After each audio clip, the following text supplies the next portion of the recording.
Assalamu алейкум, урматтуу көрөрмандар. Көк бөрү каналы акыркы жаңылыктары менен тааныштырууну улантат.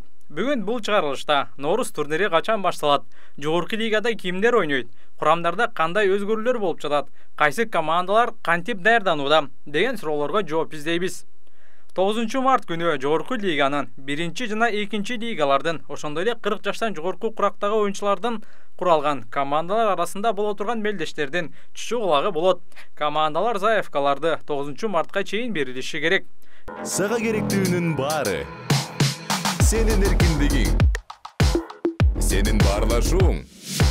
Сенин тарифиң. Сенин туура тандооң. Сенин номер 1 мобилдик операторум. Переходи на О.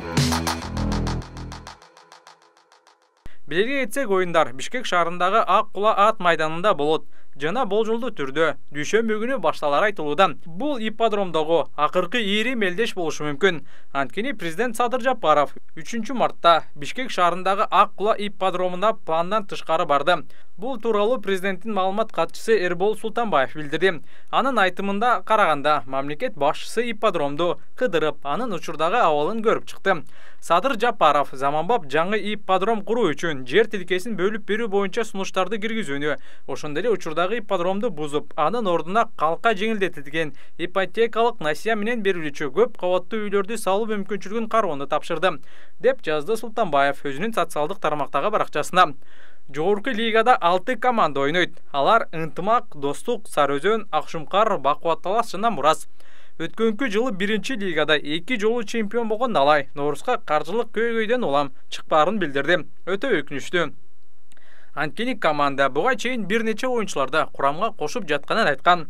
Мындан тышкары Сарыөзөндүн оюнчулары чачырап баштады. Сейитбек Анарбек уулу менен Нурдин Болотбеков Акшумкардын катарында кошулса, Кубантай Достукка кетти. Ал эми Эржан Тургунбаев Кара Буранын Игилик командасында жекеме-жекеде оюн көргөзөт. Байтур менен оюн талаасына чыгат. Алайдын ордуна жогорку лигада ойной турган Мурастын курамы төмөндөгүдөй. 1 Эржан Талантбек уулу, 2 Нурбек Байалиев, 3 Тилек Кошунбаев, 4 Алишер Бейшеев, 5 Айдарбек Нурмухаммедов, 6 Билек Чолпонбаев, 7 Байыш Акылбеков, 8 Жаныш Конушбаев, 9 Жаныболот Кайдыбаев, 10 Урмат Абдыш уулу, 11 Тилек Айып уулу, 12 Алмаз Корчуев. Ынтымак командасы бүгүн гана ат майдан үстүндө машыгууларын баштады. Жетекчи Дастан Жумабеков өзү келип, улакчыларга ийгилик каалап өттү.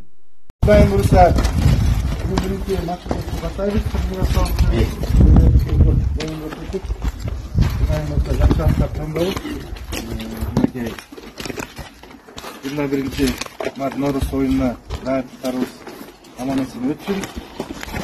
Ысыгы жок.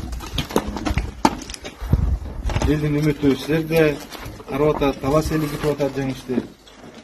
Ошол өтө турган чемпионатта жакшы ийгиликке жетелер. Бүгүнкү биринчи турнирибиз аман-эсен өтсүн.